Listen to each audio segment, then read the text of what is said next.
Good morning to all 12th class. आज का जो हमारा टॉपिक है application of biotechnology in formation of animal which are modify name as transgenic animal.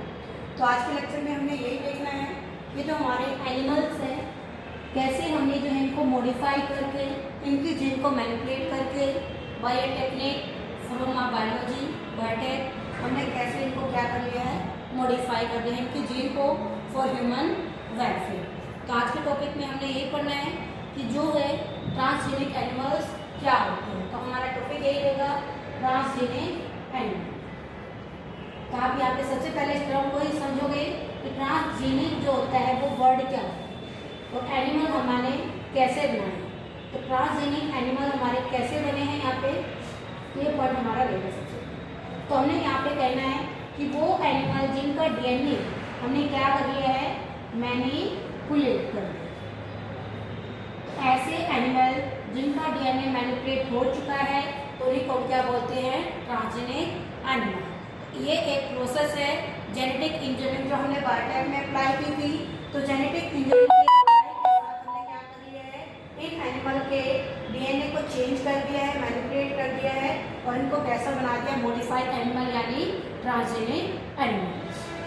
तो आज के लेक्चर में हमें ये चेक करना है कि जितने भी हमने मॉडिफाई किए हैं डीएनए एनिमल केस में तो वो कौन कौन से एनिमल हैं और क्यों हमने किया है ये हमारा रहेगा यहाँ पे topic transgenic animal application in modification of DNA in animal case. तो हमने देखना है कि वो एनिमल जिनका डीएनए हमने चेंज कर दिया है उन्हीं को हम नाम देंगे ट्रांसजेनिक एनिमल। और ये ऐसे एनिमल होंगे जिनका जो डीएनए है वो एक्स्ट्रा जीन को वहाँ पे क्या करेगा रिलेट करेगा। तो डीएनए मैनिपुलेट कैसे किया हमने फॉरेन जो जीन है फॉरेन जीन हमने इसमें क्या कर दी है ऐड कर दी है। तो हमने डीएनए मैनिपुलेट किया है तो उसमें क्या मिलेगी उस एनिमल के अंदर फॉरेन जीन यानी वो एनिमल जिनका डीएनए मैनिपुलेट कर दिया प्रोसेस कर दिया बायोटेक में जेनेटिक इंजीनियरिंग अप्लाई की है और वो क्या बन गए अब फॉरेन जीन कैरी करने वाले एनिमल हैं जो यहाँ पे काउंट होंगे ट्रांसजेनिक एनिमल्स। तो वो कौन कौन से एनिमल्स हैं तो इनमें आप एग्जांपल ले सकते हो कौन कौन से एनिमल रहेंगे हमारे ट्रांसजेनिक एनिमल। वो रहेंगे गोट सिर्फ बकरी भेड़ काऊ एंड रैबिट। ये कुछ एग्जांपल है जो यहाँ पे आपने एनिमल्स को मॉडिफाई करके उनके डीएनए के अंदर फॉरेन जीन डाल के हमने क्या कर दिया उनके डीएनए को मैनिपुलेट कर दिया चेंज कर दिया एल्टर कर दिया। अब कह रहे हैं कि ये जो हमारे इतने सारे एनिमल का जो डीएनए हमने मैनिपुलेट किया है तो वो क्या है तो हमने क्यों यहाँ पे इनको ट्रांसजेनिक एनिमल बनाया है बायोटेक को अप्लाई करके। सबसे पहला हमारा एम था कि जितने भी एनिमल बनेंगे उनका जो हमारी बॉडी हमने क्या करना है उनका स्टडी करना है ऑफ फिजियोलॉजी। तो उनकी बॉडी का जो फिजियोलॉजी है हमने चेक करना है और साथ में देखना है कि उनकी बॉडी के अंदर फिजियोलॉजी यानी वर्किंग कैसे चलती है और उनकी डेवलपमेंट कैसे होती है। तो इतना चेक करने से हमें ये काउंट होगा कि उन ऑर्गेनिज्म की यानी सिप की गोट की काऊ की रैबिट की यदि बॉडी की फिजियोलॉजी हमारे ह्यूमन बीइंग की फिजियोलॉजी से मैच होती है और साथ में उनका डेवलपमेंट भी हमसे कुछ पॉइंट पे डिस्कस होता है तो हम उन ऑर्गेनिज्म को हम ह्यूमन की वेलफेयर के लिए यूज कर लेते हैं उनकी जीन को ट्रांसफर कर देते हैं ह्यूमन बॉडी के अंदर जो उसके लिए बेनिफिट करेगी। तो सबसे पहला पॉइंट है यहाँ पे study of normal physiology and development. तो हमारा सबसे पहला जो एम था कि हमने इन एनिमल्स को मॉडिफाई किया है तो उनकी स्टडी को हमने देखना है कैसे उनकी बॉडी के अंदर जीन रेगुलेट होती है कैसे उनकी बॉडी के अंदर नॉर्मल जो कंडीशन आती है वो कैसे उनको जो है अफेक्ट करती है और उनकी बॉडी के अंदर जो ये हमारा जनरल जो हमारा ग्रोथ है वो कैसे चलता है। तो हमने इनका डील किया है और हमने देख लिया है इसके अंदर कि जो हमारा स्टडी फिजियोलॉजी था इसमें हमने देखा कि वहाँ पे कुछ एनिमल ऐसे काऊ गोट वगैरह तो उनकी बॉडी के अंदर ग्रोथ फैक्टर हमने क्या किए काउंट किए। ये ग्रोथ फैक्टर्स क्या थे जो ह्यूमन के लिए क्या करते थे ग्रोथ के रिलेट में काउंट होते थे। तो इन एनिमल्स के अंदर हमने देखा कि स्पेशल एक फैक्टर है ग्रोथ फैक्टर जो उनकी बॉडी की डेवलपमेंट जल्दी जल्दी करता है as compare to human being. तो हमने क्या किया इन एनिमल्स की जीन को जो ग्रोथ फैक्टर काउंट करिए उनको वहाँ से एलिमिनेट करके उनको रिकमेंडेड डीएनए टेक्नोलॉजी से प्रोसेस करके मल्टी कॉपी बना के हमने ह्यूमन बॉडी के अंदर डाल के उसका इफेक्ट देखा। तो इफेक्ट देखने पे हमें पता लगा कि जैसे इन बॉडी की डेवलपमेंट हो रही थी ऐसे ह्यूमन की बॉडी की डेवलपमेंट होती है। तो ये प्रोडक्ट हमने आर्टिफिशियल बायोटेक अप्लाई करके इनको मार्केट में जो है एज अ प्रोडक्ट फॉर्म में हमने क्या कर लिया है, अवेलेबल कर लिया है। ये ह्यूमन के लिए आज जो है अवेलेबल है, उनकी ग्रोथ को भी क्या करते हैं, वैल्यू देते हैं। ये था हमारा पहला पॉइंट, ट्रांसजेनिक एनिमल का हमने स्टडी किया, फिजियोलॉजिकल उनकी डेवलपमेंट देखी बाय ट्रांसजेनिक मॉडिफिकेशन।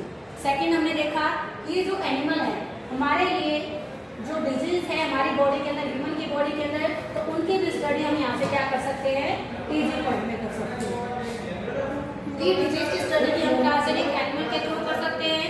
तो ये जितने भी एनिमल्स होंगे आराम से इनका क्या हो जाएगा, हमारा रेगुलेशन। तो डिफरेंट टाइप की डिजीज जो ह्यूमन की बॉडी के अंदर है उनको ट्रीट करने के लिए भी हमने क्या किया, ट्रांसजेनिक एनिमल की क्या की है, स्टडी। और इनकी बॉडी के अंदर जो डिजीज होती थी, यदि हम इनकी जीन को मैनिपुलेट करके ह्यूमन की बॉडी के अंदर डालते थे तो वहाँ पे ये ह्यूमन बॉडी के अंदर भी रिस्पॉन्स करते थे और उनकी बॉडी के डिजीज के भी क्या करते थे, ट्रीटमेंट करते थे। तो यहाँ पे जो हमारे ट्रांसजेनिक मॉडल भी है, आज हम यहाँ पे काम करते हैं कि ह्यूमन के डिफरेंट टाइप के डिजीज, जैसे यहाँ पे आपने कल देखा था insulin, diabetes, cancer, different type की डिजीज है जो हमने यहाँ पे क्या कर लिया है, एफिज्मा। तो ये डिफरेंट टाइप की डिजीज हमने क्या किया, इन ट्रांसजेनिक एनिमल से ह्यूमन की क्या की है, ट्रीट की। यानी ट्रांसजेनिक एनिमल को बनाने का हमारा एम था बायोटेक के अकॉर्डिंग इनकी डिजीज को स्टडी किया जाए और हमारे ह्यूमन की डिजीज भी उनके अकॉर्डिंग क्या हो जाए, ट्रीट हो जाए। तो थर्ड वन था यहाँ पे, तो वो है हमारा बायोलॉजिकल प्रोडक्ट। तो हमने ट्रांसजेनिक एनिमल्स के जो है बायोलॉजिकल प्रोडक्ट भी मार्केट में अवेलेबल हैं। तो बायोलॉजिकल प्रोडक्ट भी हमने इनके बनाए हैं। तो जैसे आप देखोगे यहाँ पे, तो डिफरेंट टाइप के बायोलॉजिकल प्रोडक्ट में आज इन ट्रांसजेनिक एनिमल से हमने मॉडिफाई करके बना लिए हैं। तो हमने क्या किया है, इन ट्रांसजेनिक एनिमल का जो डीएनए था मॉडिफाई, हमने उसको जो एक पर्टिकुलर कोड की फॉर्म में, एक प्रोडक्ट की फॉर्म में हमने अवेलेबल करा लिया है। जैसे फॉर एग्जाम्पल मैं आपको यहाँ पे दूँ तो ह्यूमन का जो प्रोटीन है, एक प्रोटीन है ह्यूमन का, ह्यूमन प्रोटीन है नाम अल्फा 1। तो ये हमारे एक ऐसा प्रोटीन है ह्यूमन अल्फा 1 एंटीट्रिप्सिन,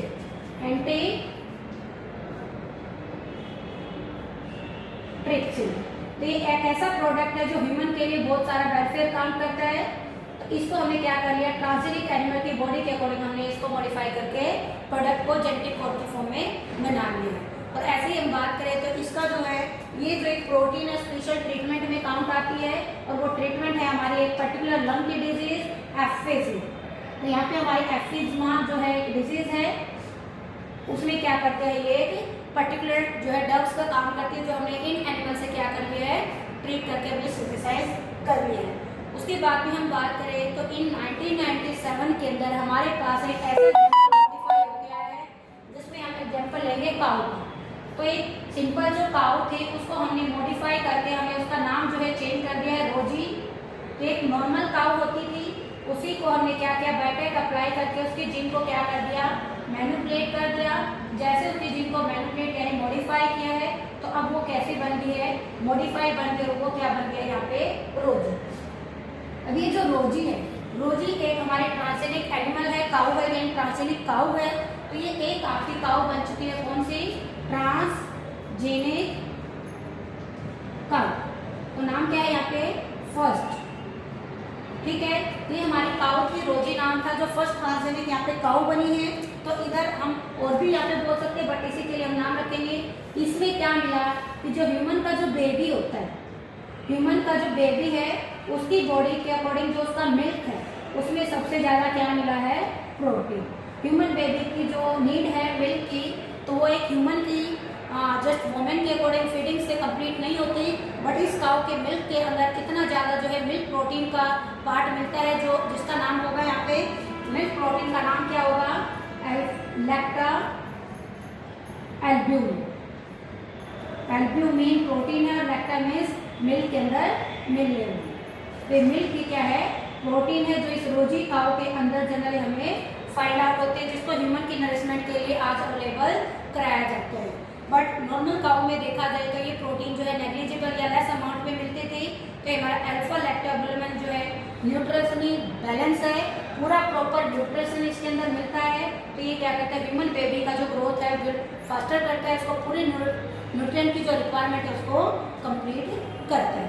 तो ये था हमारा एनिमल केस कि हमने इससे भी कुछ बायोलॉजिकल प्रोडक्ट बनाए हैं, यानी प्रोटीन जो एक प्रोडक्ट है जो हमने रोजी काउ नॉर्मल काउ को मॉडिफाई करके हमने अल्फा लैक्टोबैसिलस नाम के प्रोटीन की फॉर्म में जो है यहाँ पे बना ली है, और ये प्रोडक्ट हमारा मार्केट में अवेलेबल होता है, जो जनरली ह्यूमन की बेबी को फीड कराया जाता है और बेबी को पूरा जो प्रॉपर न्यूट्रिशमेंट बैलेंस डाइट की फॉर्म में मिलता है। उसके बाद हमारा फोर्थ प्रोडक्ट रहेगा ट्रांसजेनिक एनिमल से मिलने वाला, वो होगा हमारा एम, वो होगा हमारा वैक्सीन सेफ्टी। तो हमने कुछ एनिमल्स को अपनी सेफ्टी के लिए भी क्या कर दिया है, मॉडिफाई कर दिया। तो ह्यूमन ने क्या किया है, अपनी जो है डिजीज का ट्रीटमेंट करने के लिए सबसे पहले जो है इन एनिमल्स को क्या किया था, यूज किया था। तो इन एनिमल्स को यूज किया गया और ह्यूमन ने क्या किया, शिप को, काऊ को, गोट को, इन एनिमल को यूज किया फॉर वैक्सीन। तो क्या किया, ह्यूमन बीइंग जो है यहाँ पे एडवांस ऑर्गेनिज्म काउंट होता है, तो ह्यूमन ने अपनी डिजीज का ट्रीट करने के लिए जो वैक्सीन का जो यूज था वो पहले एनिमल पे करके देखा। जैसे एग्जाम्पल ले तो वैक्सीन सबसे पहले किसको लगाई गई थी, रैट को। तो ह्यूमन ने क्या किया, ये वैक्सीन रैट को लगाई और बाद में जो है ह्यूमन को ये लगी। जब तक रैट के ऊपर इसका जो है सेफ्टी चेकअप नहीं हुआ तब तक ये ह्यूमन पे कोई अप्लाई नहीं की गई। यानी ह्यूमन ने अपनी बॉडी की सेफ्टी के लिए क्या किया कि पहले इंजेक्शन में यानी वैक्सीन को रैट पे अप्लाई किया, उसके बाद फर्दर ह्यूमन पे अप्लाई की यदि वो सेफ्टी है तो। यदि कोई ड्रॉबैक आता है वैक्सीन का इन रैट पे या किसी एनिमल पे तो ह्यूमन बीइंग के लिए वो नेग्लिजिबल काउंट होकर उसका जो है रिकवरी नहीं होती। तो इसलिए ह्यूमन ने क्या किया, अपने फायदे के लिए एनिमल को क्या कर लिया, मॉडिफाई कर लिया और उन पे जो है अपना जो वैक्सीन का यूज किया और ह्यूमन बीइंग को नेचर के अकॉर्डिंग जो टॉक्सिक नेचर होता था वैक्सीन का वो यहाँ पे क्या हो गया था, सिक्योर हो गया था फॉर ह्यूमन बीइंग। नेक्स्ट रहेगा हमारा, इसमें यदि वैक्सीन की सेफ्टी की बात करें तो ह्यूमन डिजीज कौन सी पे रिलेट किया गया था, पोलियो। तो पोलियो नाम की डिजीज पहले एनिमल पे जो है इसका वैक्सीन लगा के ट्रीटमेंट चेक किया गया, फिर ह्यूमन बीइंग पे अप्लाई किया गया। आज ही ह्यूमन बीइंग पे अप्लाई होती है। तो फिफ्थ हमारा ट्रीटमेंट ट्रांसजेनिक एनिमल के अकॉर्डिंग हमने क्यों बनाए हैं, क्यों बायोटेक इनके ऊपर लगाई है, तो वो था हमारा केमिकल सेफ्टी। देखिए इसमें हम काउंटिंग कर चुके हैं कि जो हमारी केमिकल सेफ्टी है या केमिकल जो हमारा टॉक्सिक नेचर है वो भी हमने यहाँ पे क्या किया है चेक। वैक्सीन में भी कंप्लीट हो जाता है बट यहाँ पे भी हम क्या करते हैं, अलग से हम कैरी करते हैं। तो ट्रांसजेनिक जो एनिमल है उनकी बॉडी के अंदर बहुत डिफरेंट टाइप की, मैनी टाइप की क्या होती है जीन। अब वो जीन क्या होती है कि कई टाइप की, जैसे आपने एंटीबायोटिक्स में रेजिस्टेंस में चेक किया था इकोलाई को लेकर। इकोलाई क्या करती है, वो एंटीबायोटिक रेजिस्टेंस शो करती है। तो ऐसे ही हमने क्या किया, ह्यूमन बीइंग ने बायोटेक अपना के इन एनिमल्स के ऊपर जो है अपना केमिकल का जो टॉक्सिक नेचर रखते हैं उनका एक्सपोजर करा के देखा, यदि वो एनिमल पे इफेक्ट करता है तो ह्यूमन पे भी वो करेगा। तो पहले उन्होंने एनिमल पे चेक किया, यदि एनिमल पे कोई इफेक्ट नहीं हो रहा किसी केमिकल का, फर्दर उसको एनिमल के अकॉर्डिंग ह्यूमन बीइंग पे ट्राई किया गया। तो इसमें भी हम नाम ले सकते हैं केमिकल सेफ्टी में कैंसर नाम की जो डिजीज है, जब हम यहाँ पे एक्सरे या यूवी रेज का जो इफेक्ट करते हैं या कुछ म्यूटेजन टाइप के जो एजेंट होते हैं तो उनको भी हमने क्या किया, यहाँ पे अप्लाई करके देखा। तो आयनिक रेज है, नॉन आयनिक रेज है जो कैंसर कोज करती है, उन्हीं का ट्रीटमेंट उन्हीं रेज से हमने इन एनिमल पे जो है पहले अप्लाई किया, बाद में ह्यूमन के लिए उसको ट्रीटमेंट मान के हमने। तो ये जो टॉपिक था ये हमारा बायोटेक के चैप्टर नंबर 12 का जो हमारा थर्ड एप्लीकेशन था बायोटेक की, कि हमने मॉडिफाई किया एनिमल को और उनको अपने ह्यूमन के फायदे के लिए हमने कैसे कैसे यूज किया। तो ये एम थे जिनके लिए हमने एनिमल को क्या किया, मॉडिफाई कर बना दिया इनको मॉडिफाइड एनिमल यानी ट्रांसजेनिक एनिमल। जैसे पहले एप्लीकेशन में हमने किया था ट्रांसजेनिक प्लांट, तो हमने कॉटन और टबैको के भी जिनको मॉडिफाई किया था ह्यूमन बीइंग के लिए और वहाँ पे भी काउंट होते हैं वो ट्रांसजेनिक प्लांट। तो ये ट्रांसजेनिक प्लांट और ये एनिमल दोनों ट्रांसजेनिक क्या है, ऑर्गेनिज्म है, ट्रांसजेनिक ऑर्गेनिज्म। तो इनको मॉडिफाइड ऑर्गेनिज्म भी बोला जाता है, जेनेटिकली मॉडिफाइड ऑर्गेनिज्म प्लांट और एनिमल दोनों एक में डिस्कस होते हैं। अब लास्ट टॉपिक यहाँ पे हमारे छोटे छोटे से टॉपिक है जिनको हम करना चाहें तो आज के लेक्चर में हम इनको कंप्लीट कर ही लेते हैं। तो यहाँ पे नेक्स्ट टॉपिक रहेगा हमारा बायो पैरासिट। थर्ड वन छोटे छोटे स्मॉल टॉपिक हैं जिनके अकॉर्डिंग हम यहाँ पे काम कर सकते हैं। तो हमने बायोटेक के अंदर हमने क्या किया है, जिनको मैनिपुलेट किया। तो यहाँ पे जो हमारी एप्लीकेशन है वो तो खत्म हो जाती है। तो बायोटेक्नोलॉजी के अंदर जो हमारा एक टॉपिक है बायो पायरेसी, उसके बाद हम पढ़ेंगे बायो पेटेंट। ये दो टॉपिक स्मॉल हैं। इससे पहले हम टॉपिक पढ़ेंगे, यहाँ पे हमारा टॉपिक रहेगा इथिकल इश्यू। इथिकल इश्यू ये टॉपिक हम जो है लास्ट क्लास में चेक करेंगे। तो इन छोटे छोटे टॉपिक को आप यहाँ पे कल जो है कल की क्लास में अटेंड करेंगे।